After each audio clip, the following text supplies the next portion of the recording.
I was sitting on my couch, watching some mindless TV show to unwind after a long day. The night was dark outside, and the silence of my cozy little house enveloped me. A sudden urge to glance out the window washed over me, as though something was pulling at the strings of my curiosity. As I peeled my gaze away from the TV and toward the window, a shiver trickled down my spine. There, under the glow of the lamppost, stood a man. His disheveled hair obscured his face, but his eyes seemed fixed on my house. It was an eerie sight that sent a jolt of unease through me. Without a moment's hesitation, I yanked the curtains shut, my heart pounding against my chest like a drum in a frenzy. The mere presence of that man made my skin crawl, and an unsettling fear wrapped around me like a vice. Still, curiosity got the better of me, and I cautiously peered through the gap in the curtain, stealing glances at the man who seemed frozen in place. He remained there, unrelenting, never taking his eyes off my house. My mind raced with thoughts. What was he doing? Why was he fixated on my home? The more I contemplated, the more anxious I became. It was like a haunting painting, the man's unwavering stare etched into my thoughts. I dashed around, locking every door, securing every window, seeking refuge in the fortification of my own home. But no matter how tightly I secured the house, the man's haunting presence lingered in the back of my mind, a lingering dread that I couldn't shake off. After a while, I mustered the courage to peek through the curtains again, hoping against hope that he would be gone. But there he was, like an unwelcome statue, unwavering in his vigil, casting a shadow under the lamppost. It was as if he had been etched into the night itself, a disconcerting fixture that refused to budge. I felt a chill crawl up my spine, my breaths growing shallow and ragged. I wished for his departure, for the night to erase this bizarre encounter, but it persisted, gnawing at the edges of my sanity. Then, as suddenly as he appeared, the man vanished from sight. A sigh of relief escaped me, my tense muscles finally relaxing, yet my relief was short-lived, a fleeting moment of respite that slipped through my fingers like sand. 3 agonizingly long minutes later, the doorbell shattered the silence, jolting me out of my momentary peace. I froze, my heart hammering against my chest, my thoughts scattered in disarray. Who could it be at this hour, after that bizarre ordeal with the man outside? "Who's there?" I called out, my voice laced with a tremor, my fear palpable. The voice on the other side was laced with a mocking tone, a chilling echo that sliced through the silence. "I need your help," he said, his words dripping with a sinister undertone, chilling me to the bone. "Won't you be a good Samaritan and open the door for me?" Fear gripped me in its icy embrace. This wasn't right. Something was amiss. The man's presence, his inexplicable appearance, and now this unexpected visit. It all felt like a twisted nightmare, a concoction of my worst fears come to life. The doorbell's echoing chime held me captive, sending chills down my spine. My mind raced with terror, grappling with the dilemma of answering or not. But something inside screamed for caution, urging me to keep the door locked, to shield myself from the unknown. But then, amidst the overwhelming dread, a sudden realization struck me. The man at the door, the same man who'd been standing outside, fixated on my house. How could he need my help?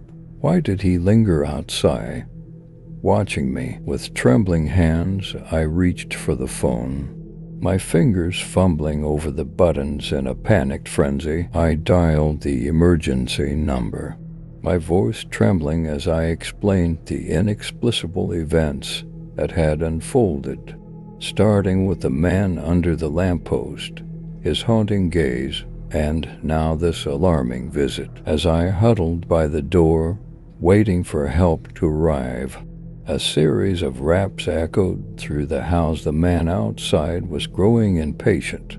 The urgency in his knocks intensified, each thud striking terror into my heart. Minutes felt like hours as I remained crouched, waiting for the reassuring sirens of the approaching police. Finally, their arrival broke the oppressive silence. The sound of their voices outside was a lifeline, a beacon of hope in the abyss of my fear. The police's commanding presence and stern voices seemed to rattle the man outside with their firm assurance. They coaxed him away from my door, leading to his detainment. The relief that washed over me was overwhelming. The ordeal was over, and I was safe. The police assured me they'd take care of everything, that I was out of harm's way now. But even as they secured the area and took the man into custody, questions gnawed at me. What was his motive? Why target my home? It was a mystery, an enigma that lingered, haunting me even in the safety of daylight. In the aftermath, I made sure to fortify my home. To ensure such an incident wouldn't recur, I invested in stronger locks, added security measures, and vowed to stay vigilant. The encounter had shaken me to the core, leaving behind an eerie unease that lingered long after the man's apprehension. It was a reminder that the world held secrets, that darkness lurked in unexpected places. As the days passed, life regained its semblance of normalcy. The incident faded into a haunting memory, a chilling tale of survival that I hoped never to relive. Yet, the night still held a whisper of the unknown, a lingering uncertainty that kept me wary, a constant reminder to trust my instincts, to heed the warnings that the world often whispered in its silent, foreboding moments. With every sunset, I found solace in the safety of my home, vowing to cherish every moment of peace, every flicker of light that banished the shadows of that harrowing night. And so life continued, a little more cautious, a little more aware of the lurking dangers that hid behind the curtain of the ordinary, teaching me to never underestimate the darkness that could seep into the tranquility of a quiet night. In the heart of a quiet neighborhood in Birchville, Michigan, sat my solitary abode, surrounded by a scattering of houses, a peaceful enclave several miles away from the bustling city. It was my haven for 4 years. The tranquility of the trees and the cozy community were my solace. After long work days in the city, my routine was straightforward. Work from 9 to 5, driving back home as the evening descended, yet an ordinary evening transmuted into a sequence of unsettling occurrences that would forever haunt me. Returning home after dusk, the fading light cast elongated shadows across the yard. I dropped my bag on the kitchen chair, hunting through the pantry for dinner, but amidst the shelves, confusion brewed and anomaly lurked. The cereal from my morning meal vanished, nowhere to be found. A wave of bewilderment swept over me as I scoured the kitchen, feeling as if reality had skewed. Frustration mingled with confusion, prompting me to settle for a quick dinner. As the night deepened, exhaustion weighed on me.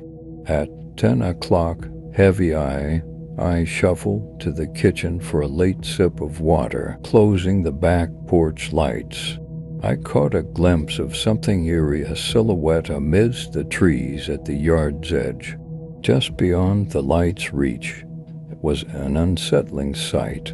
sending a chill down my spine before the figure melded into the forest's embrace. Dismayed and confused, I retired for the night, grappling with an inexplicable sensation of unease. Morning dawned, revealing the missing cereal perched innocuously in the pantry, precisely where I'd left it. Dismissing it as a lapse in memory, I hurried to work. Yet thoughts of the peculiar occurrences gnawed at me throughout the day. As Friday approached, bringing the promise of a respite, an impending dread took root. A sense of foreboding lingered as I returned home, eager to seek solace in the weekend. Stepping into the house, an ominous aura enveloped me, an intangible sense of wrongness permeated the air. The kitchen appeared undisturbed, but an unexplainable disquiet compelled me to venture into the living room. "Hello," I called, met only by eerie silence. A creeping sense of being watched urged caution as I scrutinized every corner, yet there was nothing amiss, no sign of intrusion. Preparing to inspect the upper floor, abrupt shuffling reverberated through the kitchen.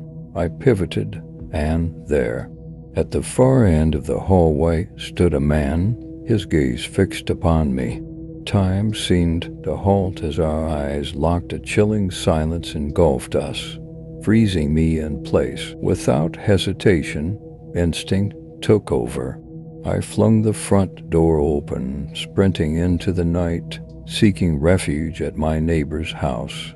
Panic drove them to summon the authorities. By the time the police arrived, the intruder had vanished, leaving behind disturbing evidence. A broken window hinge betrayed his unauthorized entry, and the remnants of his presence within my home sent shivers down my spine. The realization that a stranger had infiltrated my sanctuary, invading my privacy and sustenance, shook me to my core. The aftermath was jarring.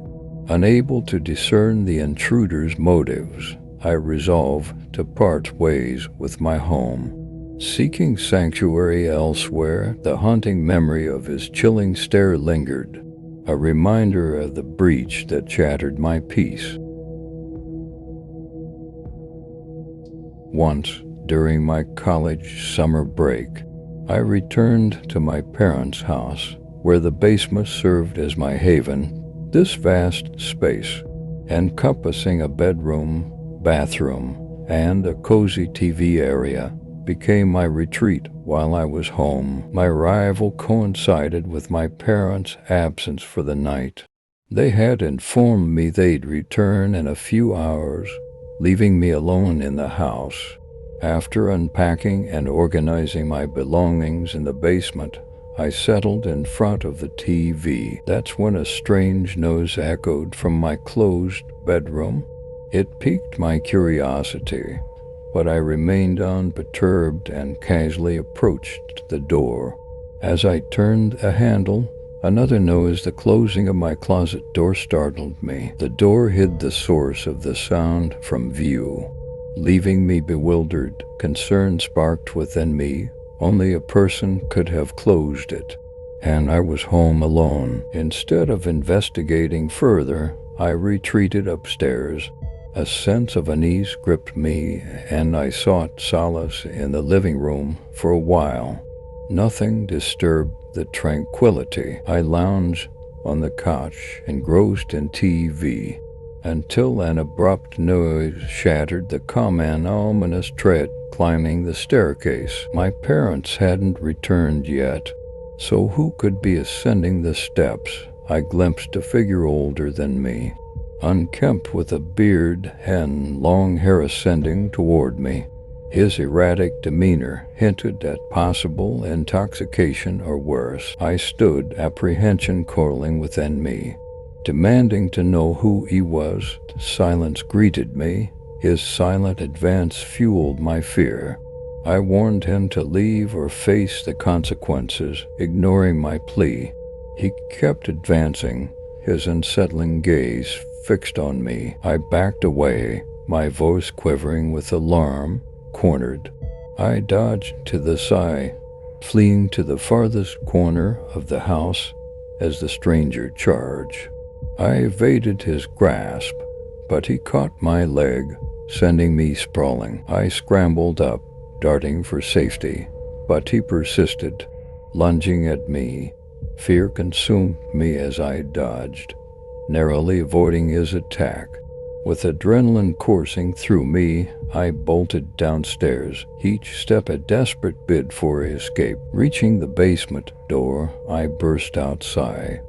The stranger hot on my heels, my cries for help echoed through the neighborhood. Startling the residents, I raced down the street, fear urging me on, until the man, bewildered or disoriented, veered away, disappearing into the night. Shaken, I dialed 911, desperately seeking refuge and aid. As the police arrived, I stood in the front yard, heart pounding, unsure of the man's whereabouts. Minutes later, they found him hiding in a nearby backyard. Swiftly apprehending him, the chilling reality sunk in. He had infiltrated my parents' house, lurking unnoticed while I unpacked. The unknown duration of his presence sent shivers down my spine.